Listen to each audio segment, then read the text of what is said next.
Hello, students. We are learning about Europe, the second smallest continent in the world. Moving from north to south, the contrasting physical features we can find from this physical map. Based on that, the Europe is broadly divided into four physical divisions. They are Northwestern Highlands, North European Plains, Central Uplands, and the Alpine system. So today we will learn about Northwestern Highlands.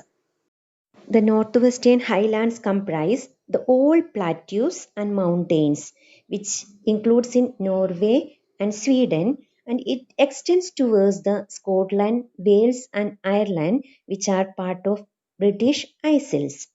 These highlands they have been eroded for millions of years. Yesterday I told you this area was covered with the ice or snow, and the melting of the glaciers that leads to the lowering of the mountains, and that leads to the low highlands, and again the coastal regions of Arctic Ocean and all that completely eroded and made an indented coastline. So very narrow inlets of sea that encroaching the land area we can find in this coastline. So these deep inlets or arms of the sea are submerged by the glaciated valleys with steep slopes on either sides. So this unique landform it is named as fjords. Fjords are common in the country of Norway. So we can say fjords are deep, narrow inlets of the sea with steep slopes of a submerged glaciated valley. Another important feature is the estuaries. Estuaries are funnel shaped openings due to drowning of the mouth of the rivers, usually formed by the rise of sea level. So, all these we can find in the northern part of the country of Norway. So, fjords and estuaries are common in Norway. The largest fjord, that is Fjord in Norway, that is the largest one. The northern or northwestern highlands, they are also named as the Scandinavian highlands. These highlands are undulating. That means the terrain or the surface of these highlands are not in a uniform pattern. There are many mountains and valleys. And these highlands are drained by small and swift flowing rivers because there is no much distance between the water body and the highlands. That's why the rivers are small. And because of the undulating terrain or steep slopes, these rivers are very fast flowing. Yesterday I told you there are a number of lakes in the northwestern highland, especially in Finland.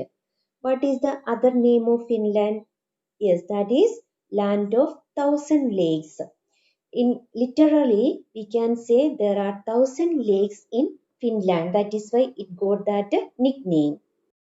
Students, our virtual trip to the European continent that continues. Now we will learn about the North European plains. It extends from southern United Kingdom, that means Great Britain, in the west and extends up to the Russian part. That means when we consider the physical boundary, it extends from the Atlantic Ocean in the west and Ural Mountains in the east. And in the northern boundary, it is White Sea and it extends up to the central highlands in the southern part of the continent. The North Plains, it is the one of the largest uninterrupted plains on the earth. It is also known as Great European Plains. These plains they have a roughly triangular shape and it is having some undulating features like there are some irregular structure and it is not a completely flat surface. It is having some gentle rolling lands with the small hills. The shallow North Sea. The map you can see North Sea, it is very close to the Norwegian region. Then Baltic Sea, which is very close to or east of the North Sea, and White Sea in the north means east of the Finland. These water bodies also considered as a part of the plains, but they are submerged in the water because of the glacial erosion.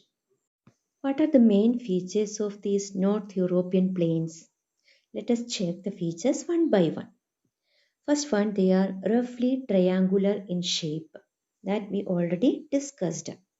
And these are either flat or gently undulating plains. Means some areas they are flat leveled terrain, but some other region they have a very gentle slope. They are named as undulating plains or rolling plains where there is some small hills present. How these plains are formed? They are formed by the alluvial deposits laid down by the rivers on their course. Otherwise, these alluvial deposits are brought by the glaciers. And these plains, they are drained by a number of north flowing rivers. These rivers are originating from the highlands, which is located south of the European plains.